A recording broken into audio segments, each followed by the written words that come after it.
Exclusive, expensive and extraordinary. That you can say about those competitors in the segment of luxury sedans, which you still mainly drive yourself. Let's take it that way. In Germany, we call this segment the upper mid-size segment, so between the mid-size sedans, which would be A4, 3 Series C-Class, S60 and the big luxury sedans, which often also have chauffeur purposes like A8, S-Class and 7 Series. So this is about the Audi A6, exterior, interior and driving versus the BMW 5 Series, exterior, interior and driving versus the Mercedes E-Class and the Volvo S90. All four sedans aim at the similar target group, but which one is the best for you? Which one is your favorite? Let's take a look at all those vehicles, vote and discuss with us in the comments. Let's go! Can it be best in segment? That was the question you've asked me. And we will of course experience that together. For the exterior, which is the unique setting for this vehicle, how is it different to the A7 and the A8? Interior, what have they done there, also technology-wise, infotainment-wise, if you compare it to the competitors, also with a night driving special there, and of course the driving experience, how does it master the compromise between sportiness and luxury?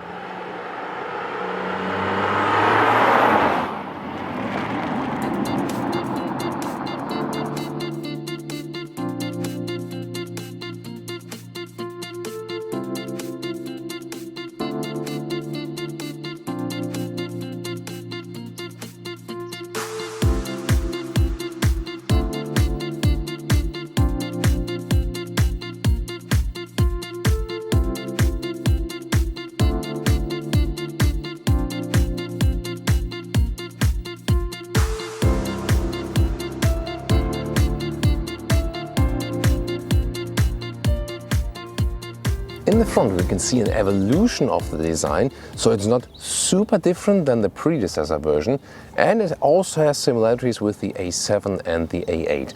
Overall the A7 has this rather sporty approach, the A8 the very classic one with the luxury orientation, and this one here is somewhat in between. 4,93 m or 16'2" is the total length of the all-new Audi A6, so the exterior dimensions haven't really changed that much. The rim style starts with 17-inch, optional 21-inch maximum. Those ones here, 20-inch. And now to the rear part here is a design that is very horizontally oriented with those new taillights that stress the width of the vehicle. Engines, this one here is the 3-liter TFSI turbo petrol engine with 340 horsepower.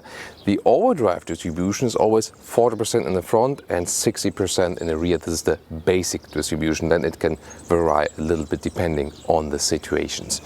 This one will be the main petrol engine. All of the petrol engines will soon also be equipped then with those particle filters. And the same goes for the TDIs, of course, for the diesel side. You start with a 2-liter TDI, this one then has front-wheel drive and only a 12-volt board net. All others, the V60 for the petrol and also the 3-liter TDIs, they come with a 48-volt board net, so more electrification. One short preview of night driving before we start with the real driving part, because this is really so fancy, so cool. Look at how this car looks like when you drive it at night. Very well done with the illumination, with the ambient light. You can pick a lot of different colors for that as well. Then we have, for example, also the head-up display, which you can very well see at night. It can display different information, also those arrows, for example, where you have to go in the route. And also very spectacular, the night vision feature, again an option that might be useful when you're really living somewhere where you don't have any exterior lighting available and you're driving a lot of time at night. And my favorite feature is definitely those those matrix LED headlights.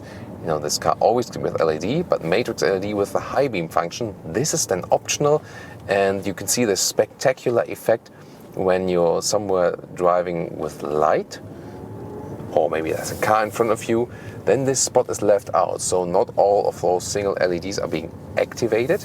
But then when you come to a darker area, bam, here it is. And then it widens the light view, and you really think you are in a spaceship, and everything is getting bright again. So and overall the system tries to prevent anyone from getting blinded, but you should have the optimum view. And I have to say, I think I hardly ever had a nighttime ride where I could see so much. So, you know, when you're living in a crowded area where also motorways may be illuminated and you're not driving so many times at night, save the money, stick with the standard LED. But if you're really a nighttime driver, that often happens to you, or maybe in a Nordic country where it's often pretty dark, then those matrix LED lights will really help you. Also, you know, one of the technology highlights here for sure.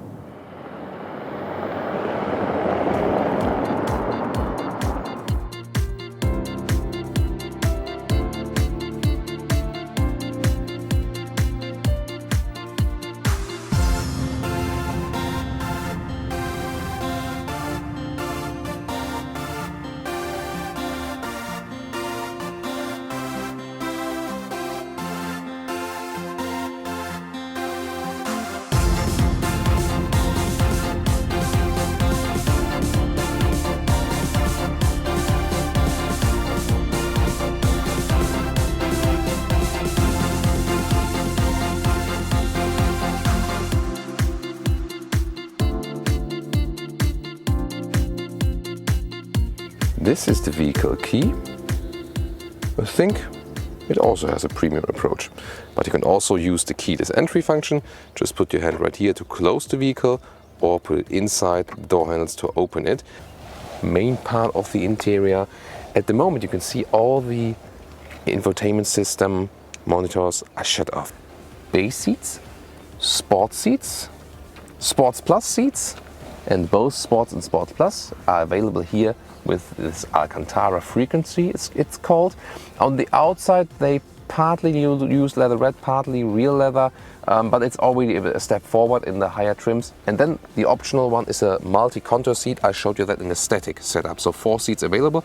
And with those sport seats you're really fine off, because you have more shoulder support right here, and they are also available then with Alcantara. And this one here gives you more headroom, especially if you don't have the panoramic roof equipped. You have plenty of headroom. Although I'm 1.86 m or 6'1". You can also adjust the steering wheel in, wow, it's like I think I've never seen a steering wheel where you can adjust it really in this distance. This is the interior overview, and definitely a wow effect. You know, I'm not too happy with the shiny black materials right there, because they collect fingerprints and also scratches. Well, maybe you should just leave it then and always clean it, then it looks also fancy. And I think they have found a very cool way here for this matte aluminum style. Also, just listen to it. You just don't have so many buttons anymore. Start, stop, and then a camera button, for example, to check out this really superb camera system with a great resolution, and then just a volume button left that you can still manually control it. Digital instruments right there. I think they are best in class at the moment. You can also check out how fancy this full view of the map looks like, but you can also get other information in there, for example, and also you know, radio info, consumption info, and so on. You're pretty flexible. And this is a clear view of the head-up display. It can also show more information, as I've already shown you with this nighttime feature. Infotainment details. Interesting is that when you swipe in this menu and you press a button, for example, you also get a clicking sound and somewhat a haptical feedback, although it's just a screen. It looks great in this glass view, and look how fast it is with this new CPU unit they're using. So pretty impressive for sure. And when you want to enter an address, then you can also play together with the lower screen, because then you can either use the voice input, for example, but you can also you know, put just the letters right there, or then use a writing function. Sitting in the rear, yes, you have 1 centimeter longer legroom than in the previous generation, so it's a little bit more spacious, and you also have enough knee room here even if the tall driver is sitting in the front. However, with those big luxury sedans, you always have the problem that the package, so considering the length on the exterior and the room you get on the interior, is really, really bad. So they are not using the length they have. So and then you have 530 liters, quite square dimensions for a luxury sedan. So it is somehow very well used, but of course the building form itself is limiting very much. So the estate is the way to go then if you want it more versatile. Let's start the driving part, aka Thomas's driving lounge. And interesting, we have the dynamic all-wheel steering here. That means the tires on the rear axle can also move. And when we are going slowly, especially up to 5% across, you can really see it at the rear tire there, how they move a little bit left or a little bit right. It's really interesting to see and accounts for minus 1.1 meter turning circle of this vehicle when you're driving slowly. And also the car feels more agile, especially when driving at slower speeds. When you are at higher speeds, then it's not about the turning agility, it's more about the stability, and that is then up to 2% in the same direction steering like the front wheels. That's the difference then. So it is a costful option, but it is one that you should be going for if you have enough money and if you want to have an option which, you know, really gives you some technology advantage, because it makes the car indeed feel more agile. Also when I'm turning now in those very tight corners, which is really fun to do, although the car is big. So usually I would say, you know, a car of that size is, you know, at some point on some tight roads not so much fun to drive, but this all-wheel steering really accounts for it, that, you know, it fakes a shorter wheelbase. This is the driving feeling you get from this then, so this is pretty cool. As I said earlier, we also have the adaptive air suspension built in here. It is, you know, when you want to save money, you can stay with the base suspension, it will do fine. But if you're, wow, cool, this is a great view here on the River Douro. That ultimately ends in Porto, in Portugal. So if you have the money, you should get the air suspension, because it gives you this flying carpet riding comfort. Also the non-air suspensions are really good at Audi, so you shouldn't be afraid to get also the base one. But then again, if you have a good budget for that, leasing or buying wise, the air suspension will give you more comfort and also more flexibility, because at lower speeds I can, you know, have the best comfort. It really feels like the car would be literally flying on the road. This is pretty cool. And at higher speeds then I can still get some more stability, because I can also pick it in a drive select. You know, I can remain in auto mode, dynamic mode, comfort, efficiency, or individual, and I can also raise or lower the car. So if I'm facing some bumps or maybe going slightly off-road, I can put the car a little bit higher, and that's pretty cool. In the auto mode, the car decides itself what it's going to do with the dual clutch transmission, automatic gearbox. You can always use the shifting pedals here. It goes into manual mode. You can shift up again or hold the pedal to go back to the D mode. Besides the driving modes, you can also pull on the shifting lever, then you get in this S mode, but this just for shifting. The gears are turned up higher, shifting later, and shifting down earlier again. This is automatically happening when you go to the dynamic mode of the vehicle, and I can do it right now as well. So when I'm in this dynamic mode, I can also see that the suspension is going down. I have more contact to the road, car feels stiffer, the steering gets a little bit more precise and, you know, a little bit more resistance from it, and the gears are then automatically in this S mode, and it gets some more boost from the engine then as well. So that air suspension really makes you very flexible, and for example the sport mode is good, that you can do some overtaking maneuver here quite quickly. Thank you so much, that was really nice. So you can get more power from that engine without shifting down. But then again, you can also just stay in the normal driving mode and use the pedals right there. And here again, those corners are actually for a big luxury sedan rather tight, but then again, this great suspension together with a progressive steering they've worked on, this was one of the factors they've improved now. So you see, I can keep my hands on the steering wheel all the time. I don't have to steer much.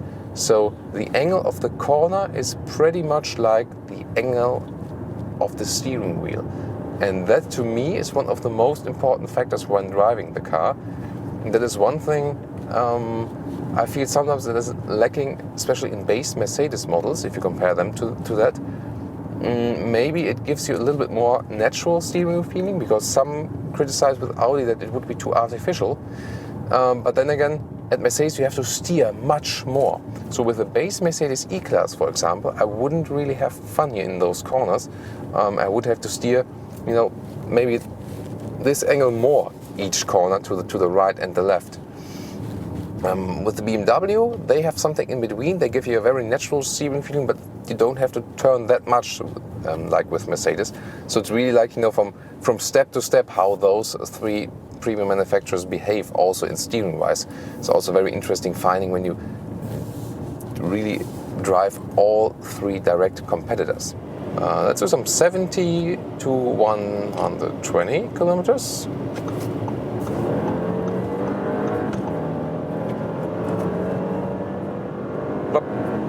That was already 125. So you can see really good performance here from the 3-liter V6. The sound is not too loud, so it's rather subtle. And if you're driving an A6, you also do not want to show off. So I think that's also a perfectly fine decision-wise then. So now the cruise control, you can set it here at the column next to the steering wheel. And I also have the possibility then to deactivate or activate the lane guidance. So if I want to drive a little bit sporty, or maybe just do the acceleration and braking part with the AC but steer my own, that's fine. But I can also activate it, and then the car is really helping me to keep the lane. So this is not a system where you should take your hands off the steering wheel, just I'm demonstrating you that the car is being kept in the lane, and that works very accurately.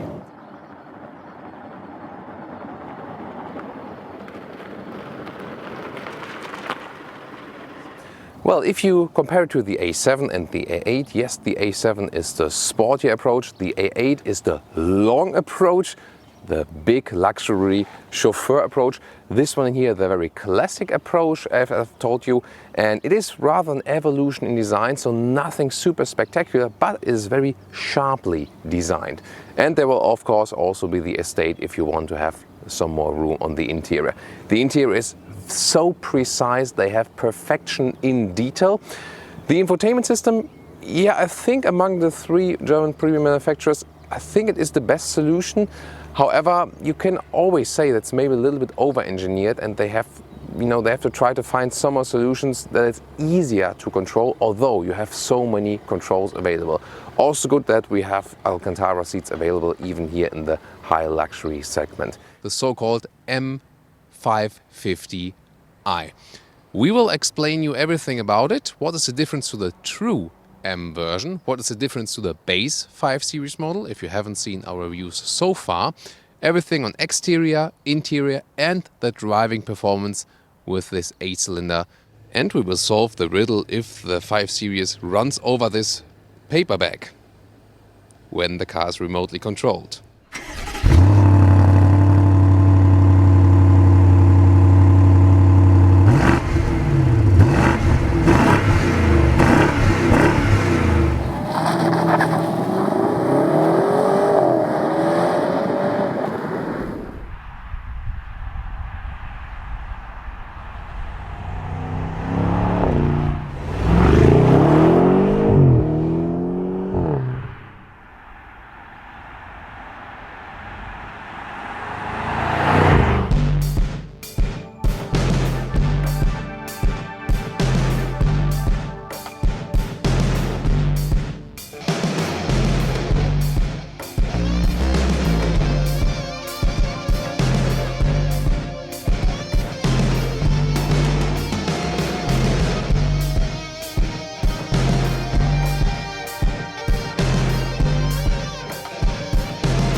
special Autobahn feature. Let's go!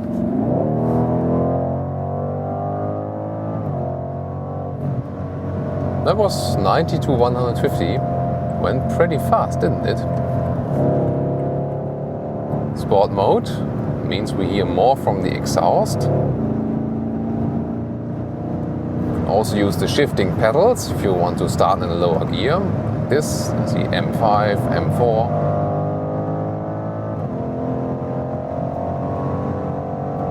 That is 200. Wow, feels like nothing. Also, I don't have to raise my voice that much. Wow. And the car is super stable also, so it's just an easy exercise for the 5 Series in general, and of course with this almost biggest engine you can get. Really flawless in the performance. I think we didn't expect otherwise.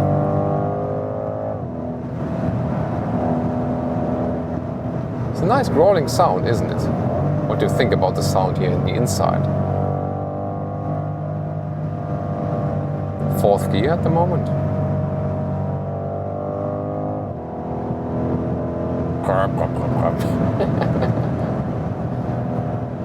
And you're just driving 170, for example, kilometers an hour, like it is absolutely nothing. So this calmness, this sovereignty about this car is, I think, what is really defining the essence for sure. So, and soon we also get to another motorway, and then we can also tell you something more about the driving dynamics. Lane change here.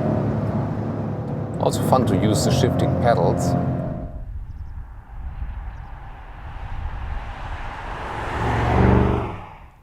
The front of the new 5 Series generation is characterized by this very huge double kidney, the BMW Doppelniere in German, and also that it goes through the headlights basically, so it slides over.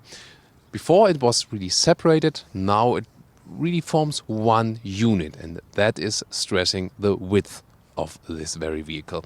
The M550i is a little bit similar if you go for a M Sport package for the normal 5 Series.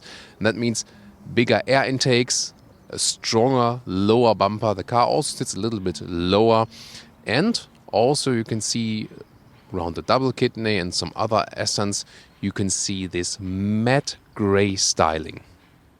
Those headlights come with LED technology, but those ones you can see right now are the Super LED. They are called Select Beam at BMW, and they have a range of 500 meters then in this top spec. Here again the matte grey signature color of the 550i, and inside the double kidney you can see those vertical fins, and the inside fins, they're closed at the moment to reduce the wind resistance.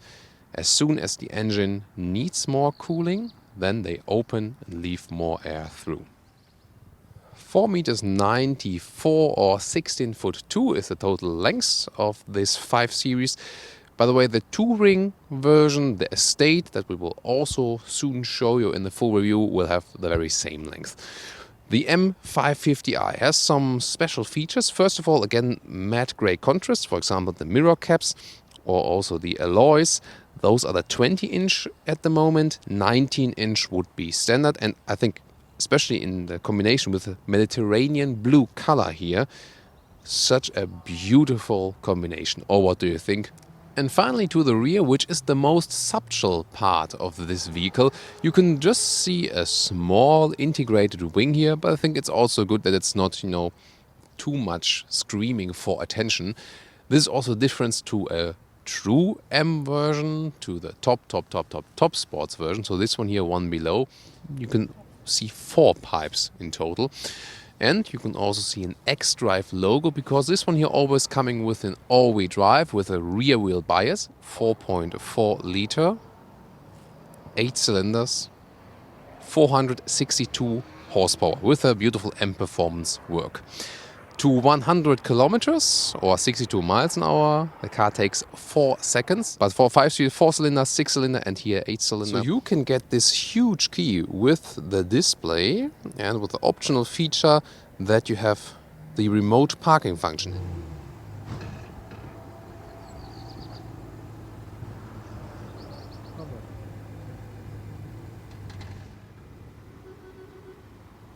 So I will move the car backwards. As soon as I remove my finger, the car stops.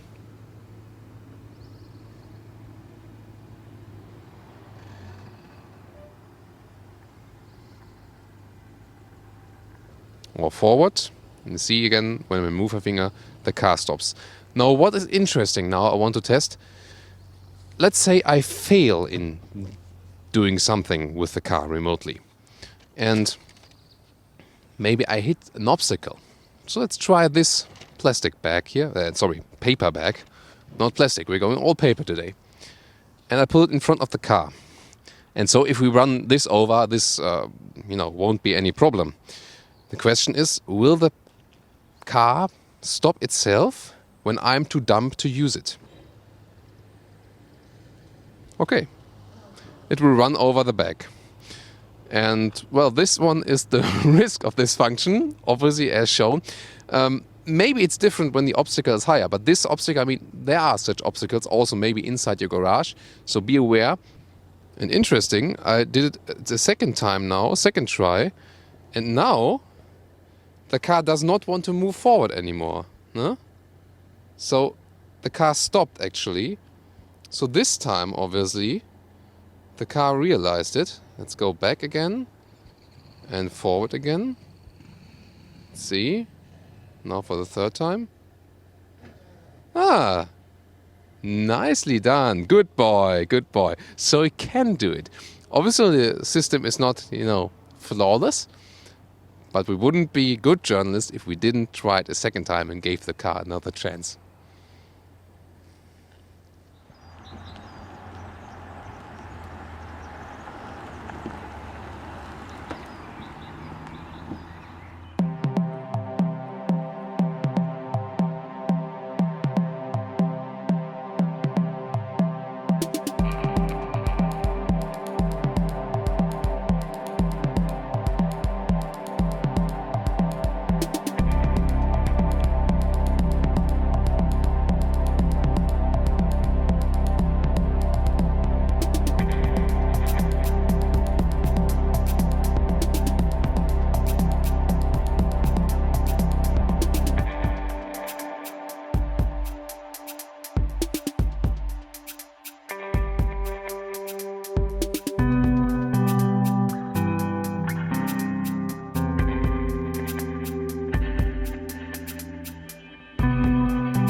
So let's head to the interior. Solid door handles and a very solid door closing sound.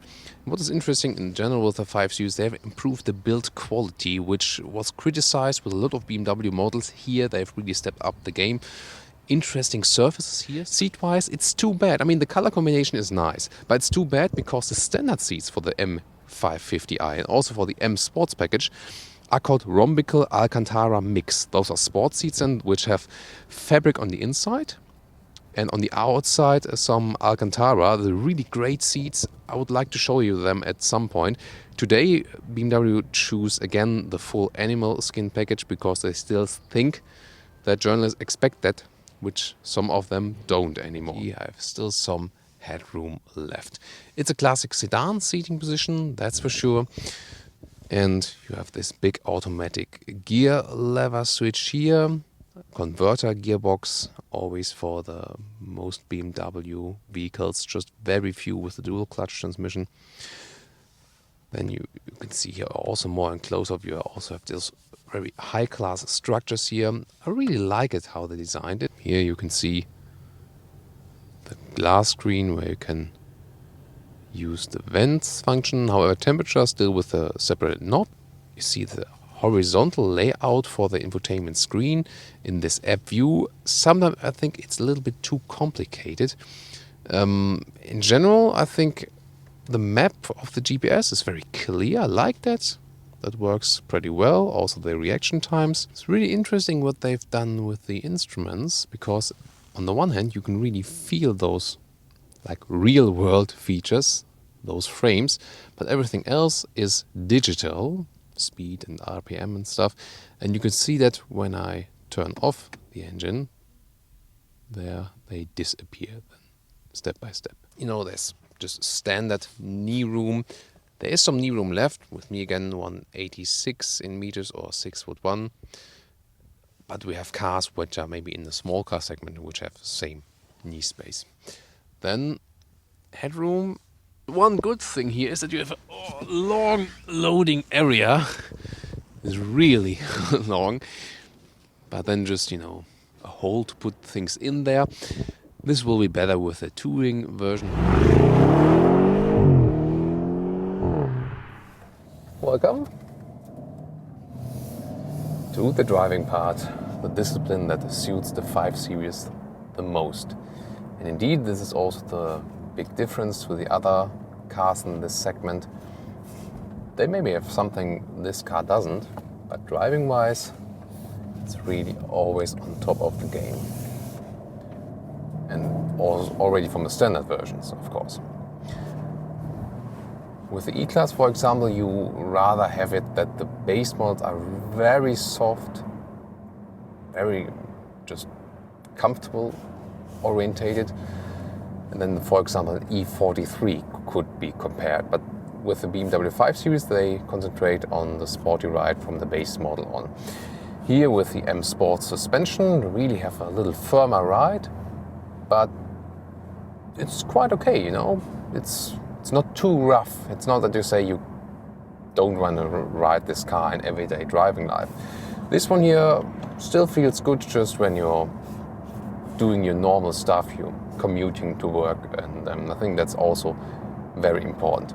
And also when you let the car just roll, maybe take a look at the head-up display, which I see very clearly now. They have reworked it all also for the new generation. Then you can just relax. The engine is also relatively silent if you're just in the normal driving mode. And you have a big serenity with this huge displacement you have too. And this is a very relaxing ride. Also, as for the suspension in general, they do not offer air suspension for the sedan on purpose, they say. Air suspension is coming with the Touring, with the Estate for the rear axle then. Here they said, you know, we are perfectly fine without the air suspension, because an air suspension is maybe also not the sportiest decision, and it really works very well. And the ride is that smooth at the same time.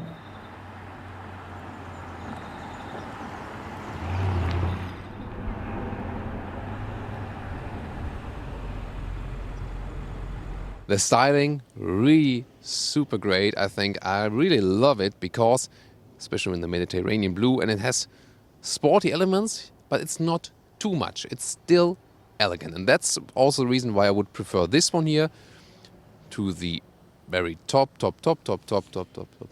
M version that is to come, because this one here has more elegance, and the 5 Series is also about elegance.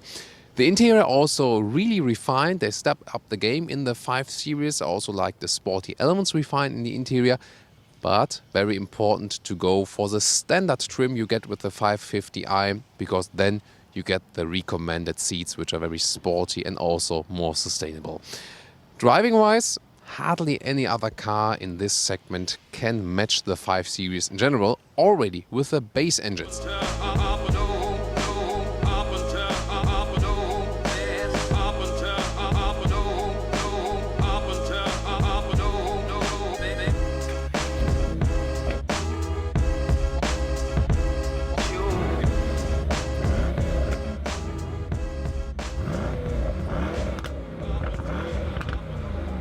Starting with the front, what is significant here, the top AMG version has this dual fin in a horizontal way in the front grille, whereas for example the E43 has this diamond pin grille. Headlights, the multi-beam LED lights, also with this very interesting light structure. And what you can see already here from this perspective is that we get a very strong power dome hood right here with those design lines. That is very beautifully done. And you can also see that this hood here is embedded. You can see the side spoilers are separated from the hood. A normal E-Class hood, if you're not thinking about the 63, is connected here to the headlights, so they try to differentiate it even more. And of course, as usual for those very sporty versions, this massive lower bumper style. 4 meters 92 or 16'1" is the total length of this vehicle, means 6 centimeters longer than the predecessor version. That accounts for all Mercedes E-Class models, or E-Klasse as we say in Germany. Special with this 63 version is that we got the V8 biturbo sign at the side with this, well, let's say, kind of air outtake, but it's just, you know, for design purposes. Of course, we also have those 4-liter engine, a little bit less displacement than the predecessor under the hood. We'll soon come to the details of that one. It usually comes with 19-inch rims. Those ones are the optional 20-inch.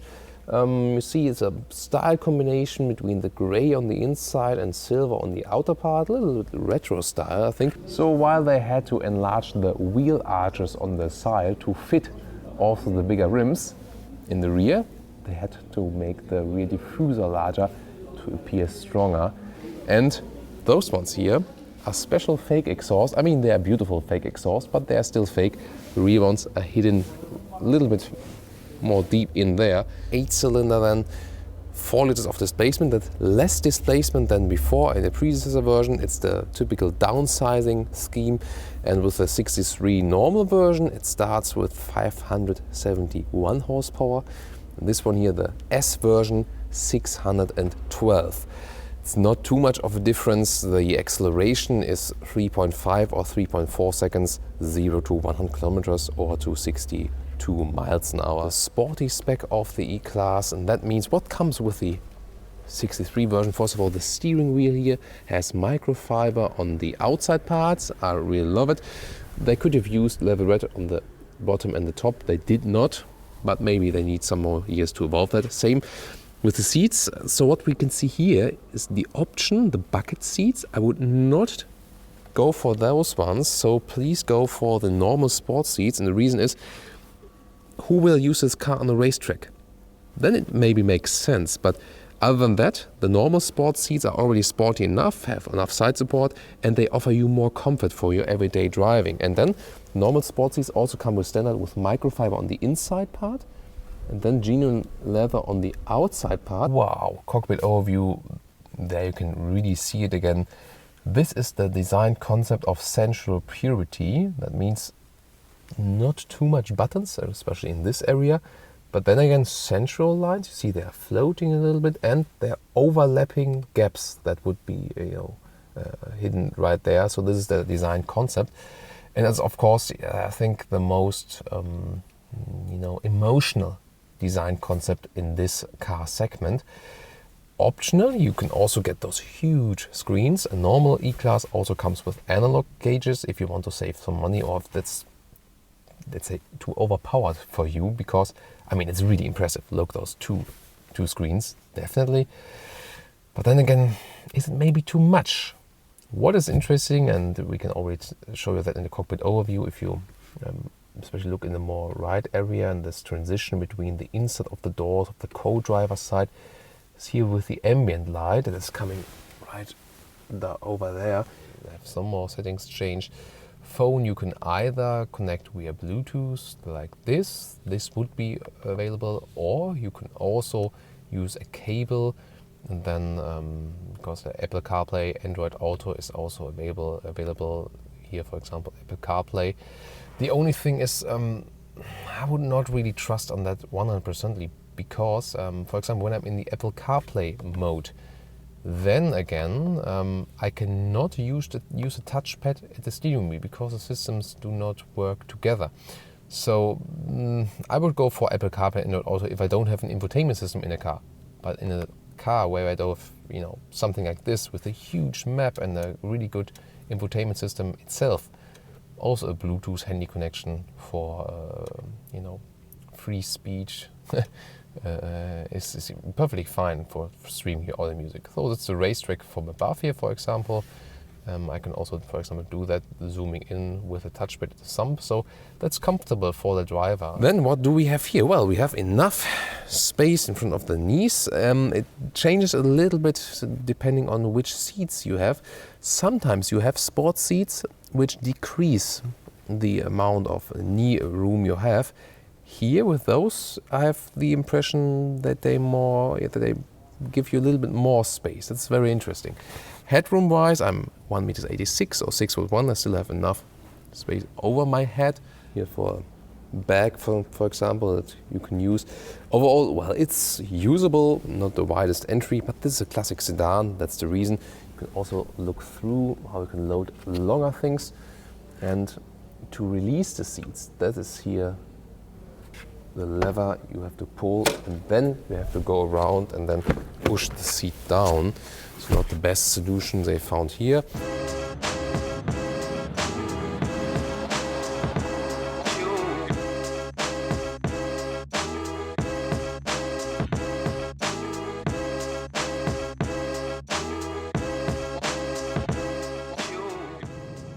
So, and I welcome you here to the racetrack now.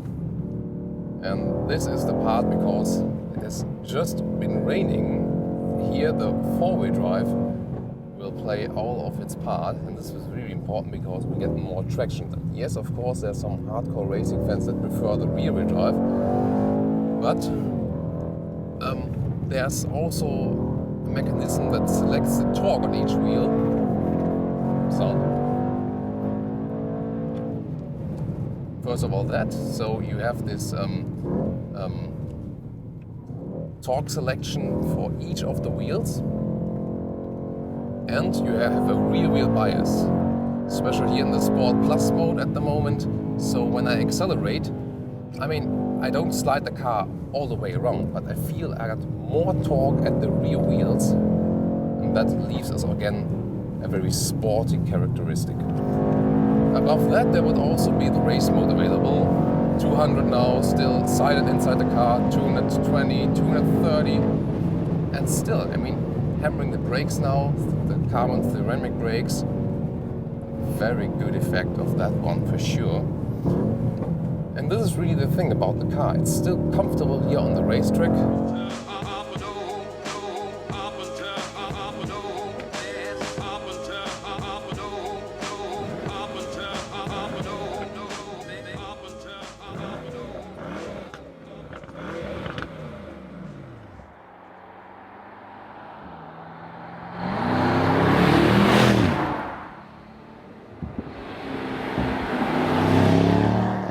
So now some Autobahn riding,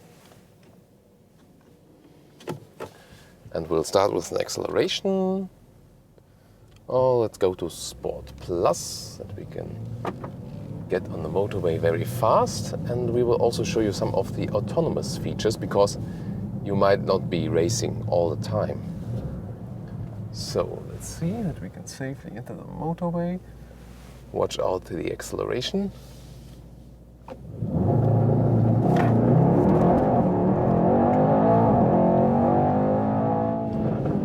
That was 0 to 130 with the race start.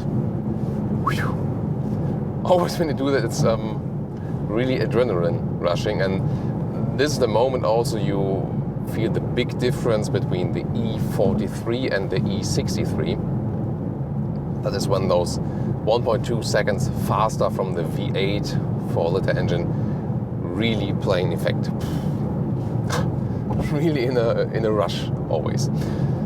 But this is also the funny thing about this vehicle. You can always go back to the comfort mode, and in the comfort mode it's really, as the mode says, very comfortable, as this one you see is still based on the air suspension, the air body control, and that makes this vehicle also, that's not without a compromise, because there are some sports cars that are so stiff and get so uncomfortable that you don't really enjoy them in driving every day. This is really the same that I've also experienced on the E43. This one is on the setup a little bit stiffer. Also, we got those 20-inch alloys on. But still, you can have a comfortable ride because it's still based on this air suspension ride. So that's the best choice if you're able to spend so much money, of course. As for me, the interior really refined what we have seen with a great style and of course a great build quality. The only thing is that you could say maybe it's a little bit over-engineered because there's so much in this car available to control and to adjust. There's always power and you never lack any power. There can't be any more. With the all-wheel drive, of course, you can also get it very well on the ground. And I mean, it was available before for the S version, optional for the non-S version. Now you always get the all-wheel drive. The Volvo S90 R design.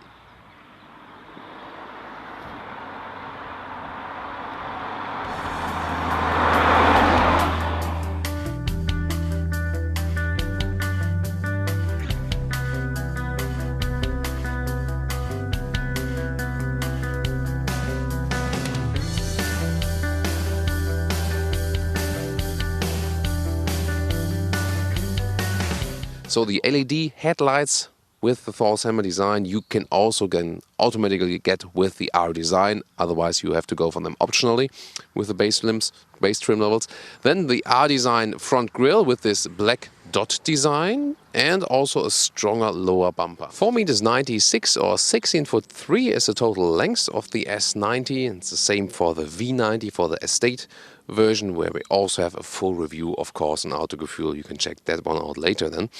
Here with the R design you have those matte aluminum style side caps here for the side mirrors, and overall I think a very beautiful design. Here it is. What I meant, you know, with combining some round shapes but then again with straight lines, and you see it's like a C holding that rear, and we see a resemblance to the SUV designs at Volvo also.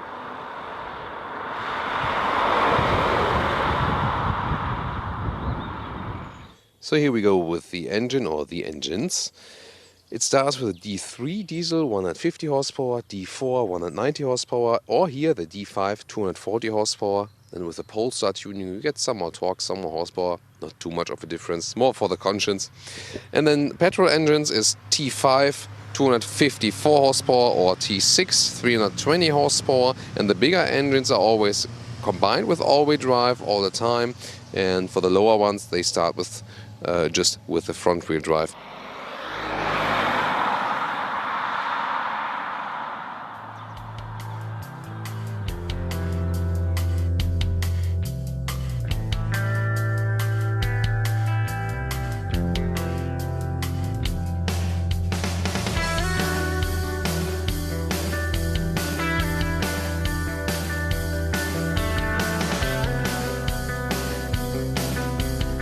Also the door handles, it's always making good impressions.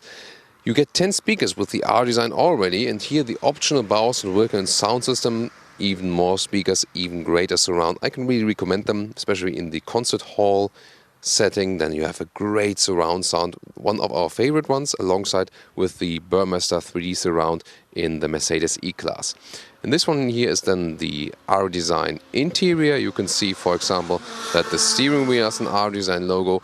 The seats, they have this very sporty form in general, so you have more side support, for example here also in the shoulder area.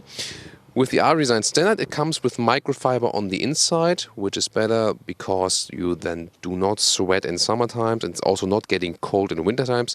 So this one I think even more, 1,500 euros extra, you can save that money. Then let's get inside. And you have a normal low sedan seating position, but the seat form Volvo is using, they are in general very comfortable. Headroom wise, it's getting really close with 1.86 or 6'1". If you start the car, then everything flashes like this. What do you think about them? And optionally, you can also get a head-up display. Then you have a projection, for example, of the allowed speed and the real speed directly in your line of sight. General cockpit overview. You can see another carbon fiber cover right there. And it's a really minimalistic design, all centered on this big infotainment system. 6.5 inch would be standard with the R design, or also other higher trim levels. It goes then here with the 9-inch screen, also with the crystal knob. And the interesting thing with the sound system is I've set it to the concert hall, and this sounds so weird. If you have a radio then and have this echo sound, all radio voices sound pretty weird. And the thing is, you know, you can always change it around again here with sound experience. This is Gothenburg Concert Hall. Then you can scroll around it like this and also use it iPad alike. So, you know, that's working pretty well. See it right there. And reaction times are also really okay. The result of knee room here is, I would say, average to small. It's still okay, of course, but sometimes we have such a result here when we have way smaller cars. So it's not the best package. Headroom-wise, it's really okay because the ceiling is raising again. Of course, it's limited as with every sedan, but wow, pretty long loading area for sure. So a normal overtaking process, for example, if you go from 80 kilometers to 100 with a kick down, I can show you that as soon as we can do that. So, blind spot monitor, by the way, with this red sign. So now 80 to 100. Plop. And 120. So you saw that went pretty fast as soon as the kickdown happened. But for the kickdown, or until the kickdown, the car did take some time. You can change that, however, a little bit when you go to the driving mode selector and go for dynamic. And when you're in the dynamic mode, the car does not need so much time to shift down. When I then push the throttle, you get a more immediate response. Also, I can use the shifting pedals to just manually shift down or third gear. Forced diesel is also not the worst sound when we push it a little bit. Why not? We also have the air suspension mounted in here, which is a little bit of a pity because I would love to test the R design suspension, but they didn't have a test vehicle for that yet. The reason for that is the normal R design pack also then includes the R design suspension, which is the normal suspension, put a little bit lower. And the air suspension, as soon as you have that one, you have the very same air suspension as if you have no R design at all. But the reason for that air suspension in this vehicle is that the manufacturers tend to put every spec that is available into a test vehicle to show off the very, very best of the car. So with the Eco mode, the car rolls better and also is very silent in here. When you're just having it at lower RPMs, you can roll, relax, set, for example, the adaptive cruise control. Maybe I can just go behind this car here. You can also check again in my left mirror now when some people think they can drive faster as it is loud, as it's happening quite often in Germany. There's a red symbol in the side mirror then. Now already with the ACC, by the way, you see here the lane is being kept actively with the steering wheel. See, counter steering a little bit again. Again, the system after a while says take the hands on steering wheel again, because regulations are not that far. Here I'm not braking at all at the moment. So the car is doing that. Now the warning, Thomas, what the hell are you doing? Now also the car is accelerating on its own again. I'm not doing anything at the moment. So it works pretty well, and from the technology wise, they would be able to go through with it all the way.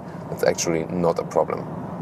But again, regulations have to be in place for that. And of course, you are still responsible yet. But Volvo is one of the first manufacturers that said, if we're at the point where fully autonomous driving is possible, we also take the responsibility for accidents. And as soon as they really do that, I don't see anyone buying another autonomous vehicle if the other manufacturers do not say that.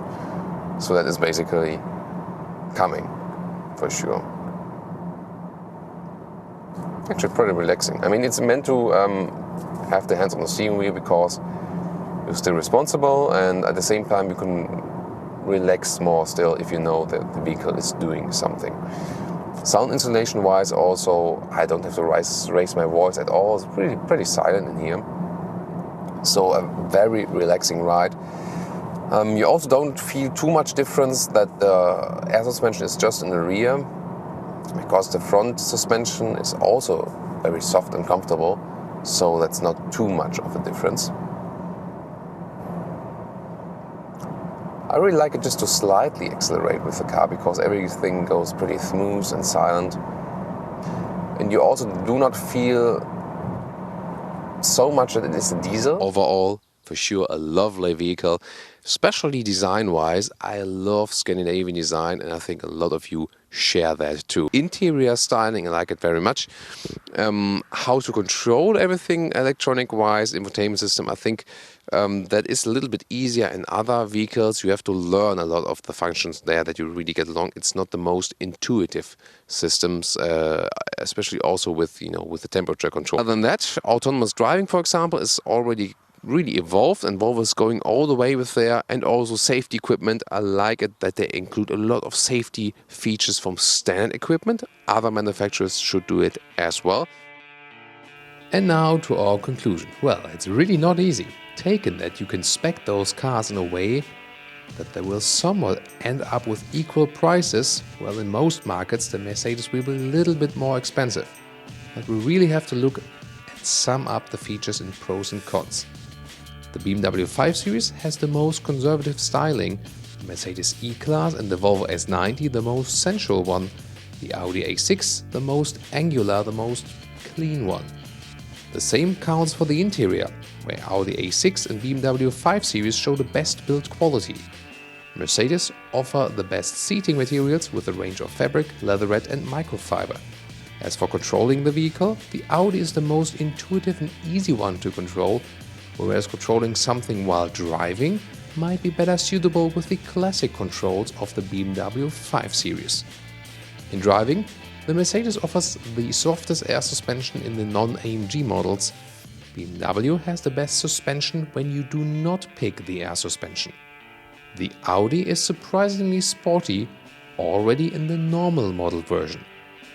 As for driving, the Volvo S90 clearly lags behind its competitors, as steering input and suspension do not match the precision, sportiness and comfort which is given at the same time with all of its competitors, especially with Audi and BMW. They master to give you the balance of sportiness and comfort already with the base model, whereas Mercedes really splits their comfort versus sportiness with the base versus the AMG models. The BMW gives you the most fun, natural driving experience. The Audi feels like the most modern car. Mercedes and Volvo, however, try to give you something more special as for the overall design experience. Volvo also takes their own approach with just offering 4-cylinder engines. That could be a good thing if they were more economical, but they are not. The best engine overall is the 3-liter BMW diesel, as it gives you the best price performance and power to consumption deal. And the final pick? Well, that's really hard, and it also depends on the concise offer you get at the dealers. So if one of those is a couple of thousand less expensive for you, that might also be your answer. Price aside, the A6 at the moment seems like the best overall car, but the others seem to deliver a little bit more emotion. And you cannot deny the good driving feeling of the 5 Series.